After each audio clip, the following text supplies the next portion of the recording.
출애굽기 33장 1절에서 6절 말씀. 여호와께서 모세에게 이르시되 너는 내가 애굽 땅에서 인도하여 낸 백성과 함께 여기를 떠나서 내가 아브라함과 이삭과 야곱에게 맹세하여 내 자손에게 주기로 한 그 땅으로 올라가라. 내가 사자를 너보다 앞서 보내어 가나안 사람과 아모리 사람과 헷 사람과 브리스 사람과 히위 사람과 여부스 사람을 쫓아내고 너희를 적과 꿀이 흐르는 땅에 이르게 하려니와 나는 너희와 함께 올라가지 아니하리니 너희는 목이 곧은 백성인즉 내가 길에서 너희를 진멸할까 염려함이니라 하시니 백성이 이 준엄한 말씀을 듣고 슬퍼하여 한 사람도 자기의 몸을 단장하지 아니하니 여호와께서 모세에게 이르시기를 이스라엘 자손에게 이르라. 너희는 목이 곧은 백성인즉 내가 한순간이라도 너희 가운데에 이르면 너희를 진멸하리니 너희는 장신구를 빼어내라. 그리하면 내가 너희에게 어떻게 할 것인지 정하겠노라 하셨습니다. 이스라엘 자손이 호렙산에서부터 그들의 장신구를 떼어내니라. 아멘. 출애굽기 33장 1절에서 6절의 말씀을 가지고 내가 원하는 것이 가나안이냐라는 제목으로 말씀을 전하겠습니다. 저의 유년 시절은 동네 개구장이었어요. 공부는 안 하고 늘 뛰어놀았기 때문에 집에서도 걱정거리였습니다. 그러던 어느 날 저희 집에 진돗개 한 마리를 분양을 받았는데 이 진돗개가 얼마나 영리한지요. 그리고 참 순둥입니다. 동네 짓궂은 사람이 아무리 짓궂게 해도 으르렁대지 않습니다. 그러나 당시에는 농마주의가 있었는데 그런 나쁜 사람만 나타나면 굉장히 싸납게 굴었어요. 그러다 보니까 동네에서 인기가 있는 그러한 개였어요. 그래서 새끼를 낳으면 너도 나도 분양해 달라고 합니다. 어느 날 새끼를 낳았는데 그 중에 새끼 한 마리에게 저희 어머니께서 문 열어 하시는 거예요. 제가 언뜻 들으니까 문열이라는 게 꼭 사람 이름 같잖아요. 그래서 제가 어머니께 물어봤어요. 어머니 문열이가 뭐예요?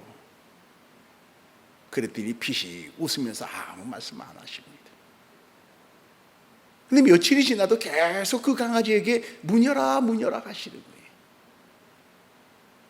그래서 제가 다시 한번 물어봤어요. 엄마, 문열이가 뭐야? 그러자 저희 어머니께서 하시는 말씀이 너지 그럽니다. 제가 갑자기 저희 어머니께서 문열이가 너지 그러는데 문열이 뜻을 모르는 저는 참 이상하다고 생각했어요. 그 다음에 저희 어머니께서 문열이 뜻을 설명을 해주지 않으십니다.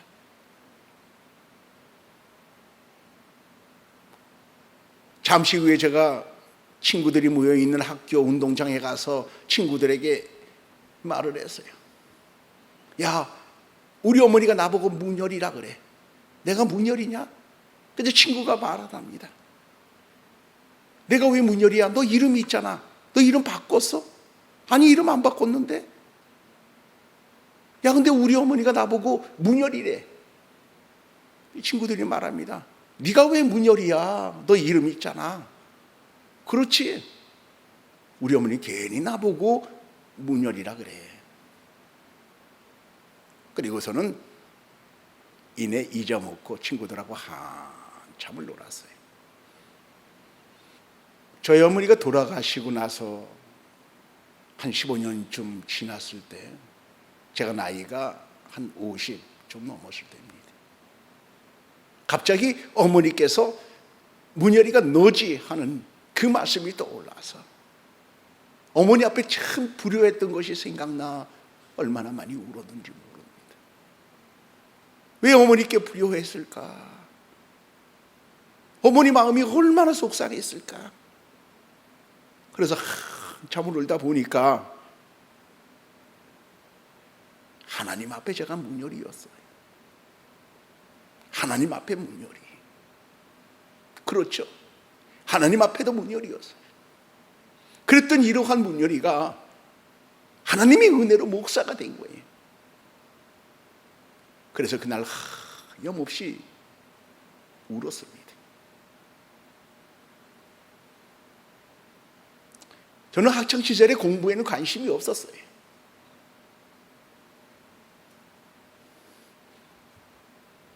제가 동네에서 얼마나 친구들하고 친화력이 좋았는지 모든 친구를 상대해서 다 놀았어요.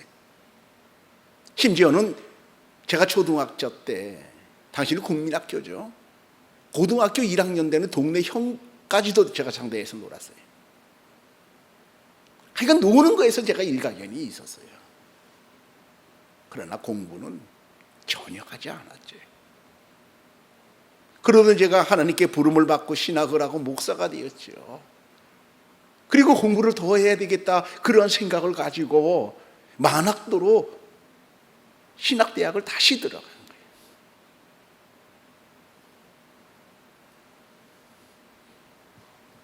그리고 열심히 공부했어요. 공부하는 중간에 2번 머리에서 식은땀이 나면서 얼굴 반쪽이 굳어져 가는 거예요. 그러면서 점점 내려오면서 한쪽 팔로 굳어져 내려가는 거예요. 그래서 다른 한쪽 팔로 기도하면서 주물르니까 다시 원상태가 되더라고요. 그것을 2번은 겪었어요. 참 열심으로 공부했어요.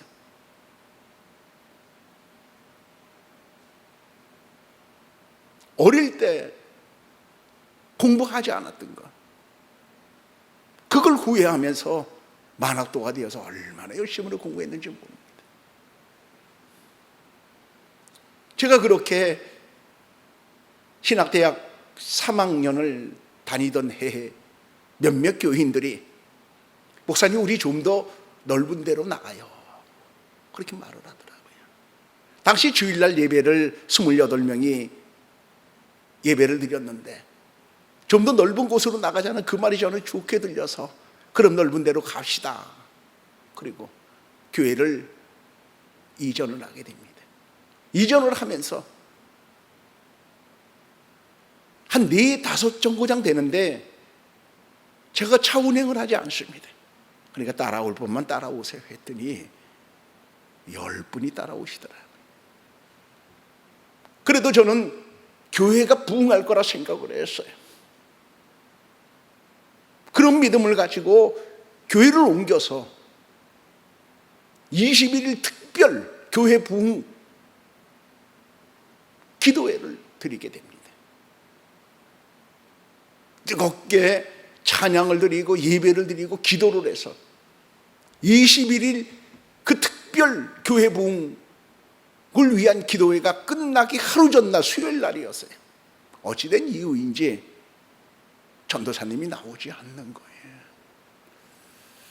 아무 말씀하지 않고 그날 이후로 교회 나오지 않는 거예요. 그리고 주일날 권사님이 전도사님 왜 안 나오세요? 그러더니 그 후로 또 안 나오시는 거예요. 그러더니 그 다음 주일날 왜 다들 안 나오세요? 그러면서 한 성도님이 또 안 나오시는 거예요. 그리고 그 다음 주일날 집사님이 다들 왜 안 나오세요? 그러더니 집사님의 가정 또 교회를 이제 안 나오는 거예요. 갑자기 몰아치듯이 교인들이 다 빠져나갔어요. 교회 부흥을 놓고 20일 작정 기도를 드렸는데 이럴 수가 있습니까? 그때 참으로 힘들었어요. 교인들이 나갔기 때문도 있었지만 한편으로는 앞으로 어떻게 기도하나.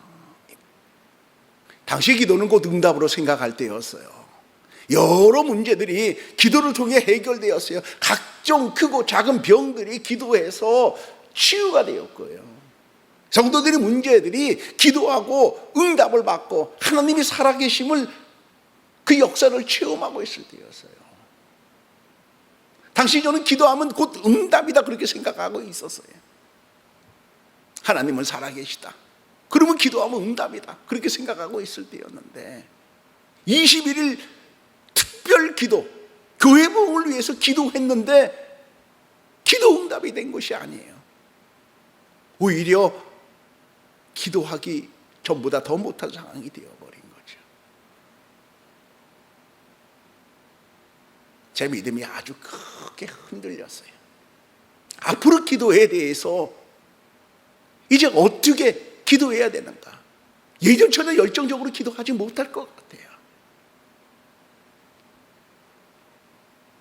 하나님 나라와 의를 위해서 기도하면 응답이라고 생각했는데, 교회 부흥을 놓고 기도했는데 응답이 아니라 오히려 성도들이 다 나가버렸으니까, 교인들이 다 나가버렸으니까 이제 앞으로 어떻게 기도해야 되는가?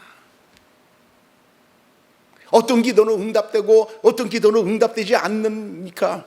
그러한 마음을 가지고 기도를 해야 되는가? 그런 어정쩡한 마음으로 기도해도 되는가? 기도할 수 있는가? 그리고 세 번째는 이 문제를 성경에서 답을 찾을 수 있을까 였어요. 근데 이 세 가지 중 어느 것 하나도 명쾌한 답을 얻을 수가 없는 거예요. 제가 아는 하나님은 기도에 반드시 응답하시는 분이신데, 그리고 기도는 믿음 가지고 기도해야지 어정쩡한 마음 가지고 기도할 수 있는가요?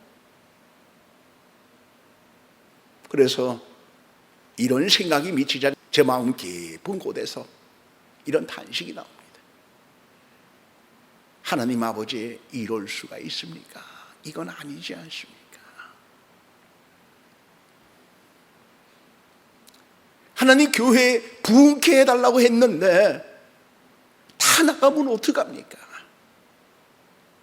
제가 기도를 하지 않은 것만 못하지 않습니까? 하나님께서 섭섭했어요. 불만이 가득하고 불평이 나오기 시작하는데, 그래도 입술로 죄를 짓지 않으려고 입을 쿡 다물고 있는데 신음처럼 튀어나오는 겁니다. 아, 이럴 수 있을까? 아, 이럴 수 있습니까? 그것이 신음처럼 속에서 튀어나오는 거예요. 그런데 어느 때인가 나도 모르게 출애굽기 33장 1절에서 6절 그 본문의 말씀을 가지고 설교를 하고 있는 거예요. 이 본문의 말씀을 가지고 제가 몇 번 집회를 나가서 설교를 했던 적이 있어요. 그래서 본문의 내용을 너무도 잘 압니다. 본문의 내용은요,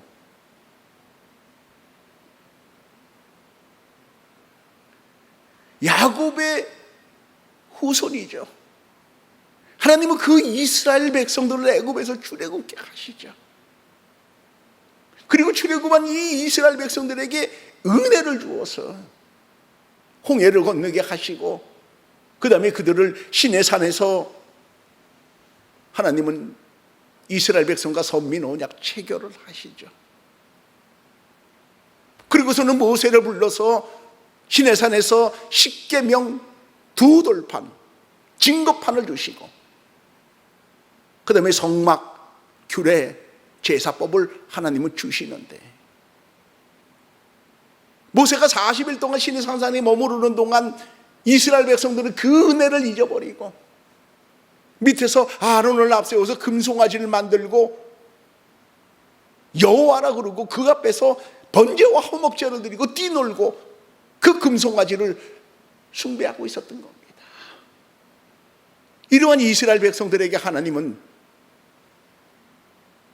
목이 곧은 백성, 은혜를 모르는 백성이라 그렇게 말씀하신 거예요. 근데 하나님께서 저에게 한 15일 동안 그 설교를 매일 하루에 2번, 3번 하게 하시는 거예요. 길을 가다가도 설교를 하고, 버스를 타고 가도, 전철을 타고 가도, 제가 차를 운행하는 중에서도 그 설교를 하고 있는 겁니다. 나도 모르게 설교가 나오는 거예요. 한 번 붙들리면 한 10여 분 동안 그 설교를 하고 있는 거예요. 설교의 결론은 똑같습니다. 배은망덕한 이스라엘 백성이 되면 안 됩니다. 하나님의 은혜를 모르면 안 됩니다. 하나님의 은혜를 모르고 그저 가나안만 가려고 하면 안 됩니다. 하나님을 사랑해야 됩니다. 그 은혜를 알아야 됩니다. 결론은 그렇습니다. 가장 당시에 고통스러운 것은 금요일날, 토요일날, 주일날 설교를 해야 되는데, 준비를 해야 되는데 하나님께서 여전히 그 설교를 시키시는 거예요. 그 설교를 2번, 3번을 하고 나서야 주일날 설교를 준비할 수가 있는 거예요. 그렇게 한 보름 정도, 한 40번에서 50번 정도 설교를 했을 때입니다. 그러던 어느 날, 정확히 말씀드리면 2007년 5월 25일 금요일인데, 제가 다니던 한영신학대학교 금요일날 경배와 찬양 시간이 있어요. 이 경배와 찬양 시간은 7, 8명으로 구성된 찬양팀이 주도하며 악기로는 신디사이저, 드럼, 전자기타, 그리고 피아노도 여러 종류의 악기를 동원해서 찬양을 드리는데 그 소리가 강당 전체에 울려 퍼집니다. 학생들이 일어나서 함께 찬양을 드리는데 이 대강당이 떠나갈 정도 그 소리가 매우 큽니다. 그런데 그날 모인 학생들이 모두가 열정으로 찬양을 드리는 그 시간에 저는 또다시 본문 말씀에 붙들려서 설교를 하고 있는데, 그날은 다른 날과 다르게 결론만 짧게 제가 설교를 하는 중에 하나님께서 저를 깊은 중에 끌고 들어가셨어요. 저희 오감을 다 막으셨습니다. 제가 눈을 감고 기도하고 있었지만 눈을 감게 하시고 소리를 다 차단하시고 어떠한 것도 도무지 느끼지 못하는 그러한 상황에 하나님께서 기분 중에 저를 끌고 들어가셨어요. 제가 지금 대강당에 있는 것조차도 모를 정도로 그런 상태로 하나님께서 깊은 중에 끌고 들어가셔서 하나님께서 저에게 말씀하십니다. 하나님께서 저의 이름을 부르시면서 내가 원하는 것이 가나안이냐, 그렇게 말씀하십니다. 제가 그동안 보름 동안 40번, 50번을 그 설교를 하면서 하나님을 사랑하지 아니하고 가나안을 소원하면 안 됩니다, 그런 배은망덕한 사람이 되면 안 됩니다라고 그 설교를 했는데 하나님께서 저에게 내가 원하는 게 가나안이냐 물으시는데 제가 어찌 가나안을 원합니다 라고 말씀을 드릴 수 있어요. 그래서 아닙니다. 그러자 하나님께서 그런데 내 마음속에 내가 없다. 그러면서 하나님께서 유리컵이니 가로 세로 원형으로 된 유리컵인데 한 15cm 정도 됩니다. 그것을 제 마음이라고 해서 딱 보여주시는데 그 속에 하나님이 없어요. 그러니까 제 마음속에 하나님이 없는 거예요. 제가 그것을 보고 얼마나 많이 울었는지 모릅니다. 어떻게 목사 마음속에 하나님이 없는가? 그러고 보니까 제가 그동안에 열심으로 살았던 것, 나름 열심으로 목회를 하고 또한 신학하며 다시금 공부하면서 열정을 쏟았던 것, 그것이 하나님을 사랑해서 했던 것이 아니더라는 것을 그 순간에 깨닫게 되더라고요. 본문에 나오는 이스라엘 백성처럼 하나님을 이름을 부르면서 제가 원하는 가나안을 가고 싶었던 거예요. 그래서 교회 부흥의 곧 하나님을 사랑하는 줄을 착각하고 있었던 거예요.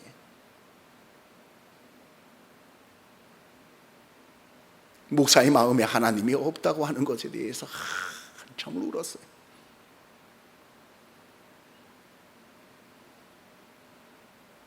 근데 얼마 지나고 나서 다시금 하나님께서 말씀하십니다. 다시 제 이름을 부르시면서 내가 원하는 것이 가나안이냐 말씀하시는데, 이제 그 하나님의 음성이 떨립니다. 잔잔하면서 떨리면서 애절한데 저에게 이렇게 들립니다. 너 나 사랑하면 안 되겠니? 그렇게 말씀이 들리는데 제가 다시금 아낌없이 웁니다.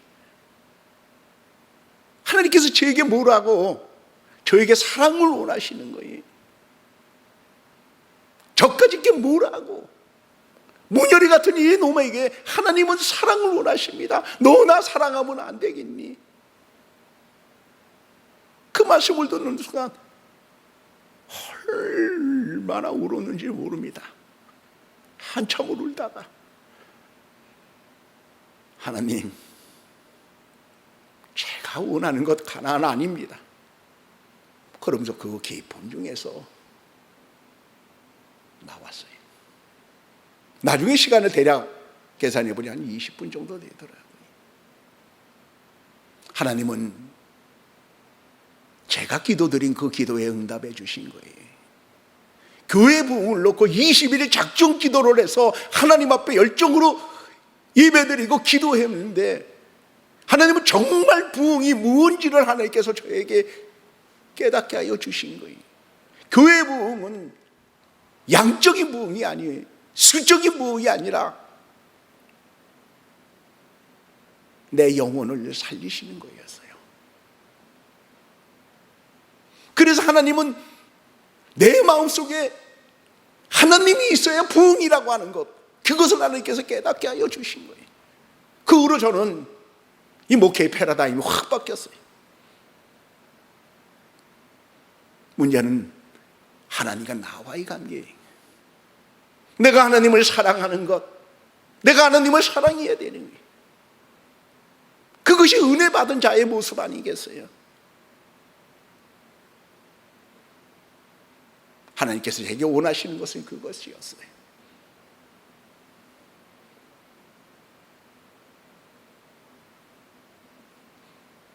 여러분, 하나님을 사랑해야 됩니다. 하나님을 사랑하면 가나안은 저절로 가는 거예요. 내가 구하지 않아도 가나안은 저절로 가는 겁니다. 그런데 문제는 하나님을 사랑함이 없이 가나안이 가고자 하는 거잖아요. 하나님 사랑함이 없이 하나님의 이름으로 가나안을 가고자 하는 거잖아요. 하나님의 이름으로 출세하고자 하는 거잖아요. 하나님의 이름으로 어떠한 목적, 그것을 달성하고 싶은 것 아니겠어요? 그것이 오늘 본문에 나오는 이스라엘 백성과 무엇이 다른가요? 금송아지를 만들고 이를 여호와라 그러고 그 앞에서 번제와 화목제를 드리면서 가나안 가자고 하는 것, 그것이 무엇인가 다른가요? 하나님의 은혜는 저버렸어요. 가나안만 목적이 되어 있어요. 그것이 본문에 나오는 이스라엘 백성과 무엇이 다른가요? 다시금 여러분 생각해 봅니다. 여러분 마음속에 하나님이 있는가요? 진정으로 하나님을 사랑함이 있는가요? 진정으로 하나님을 사랑함이 있으면 하나님이 여러분을 기뻐하십니다. 그리고 여러분과 동행하여 가나안으로 인도하십니다. 여러분이 정말 원하는 것이 무엇입니까? 여러분이 정말 원하는 것이 가나안입니까? 하나님입니까? 하나님은 여러분 마음속에 하나님이 있기를 원하시는 거예요. 하나님 사랑합시다. 여러분 마음속에 하나님을 사랑함으로 하나님의 마음에 무엇이 있어요?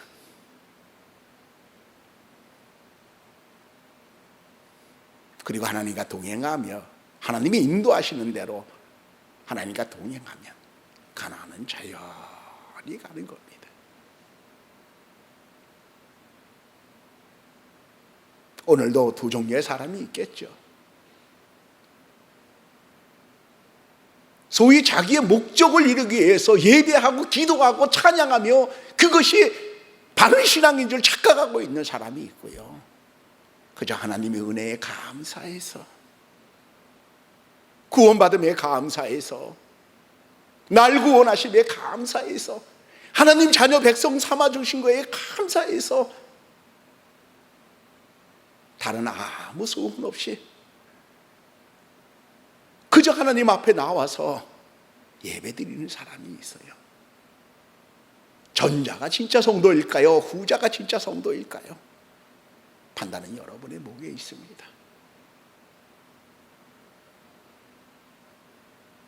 하나님은 진짜 성도가 되기를 원하실 거예요. 기도하겠습니다. 사랑이 많으신 하나님 아버지, 세상 어떠한 것보다도 오직 주님만을 사랑하는 저희가 되게 하옵소서. 주님 한 분만으로 만족하고 주님 한 분만 사랑하는 저희가 되게 하옵소서. 순수한 신앙 가지고 순수한 사랑 가지고 주님 앞에 나아가는 저희가 되게 하옵소서. 예수 그리스도 이름으로 기도드리옵나이다. 아멘.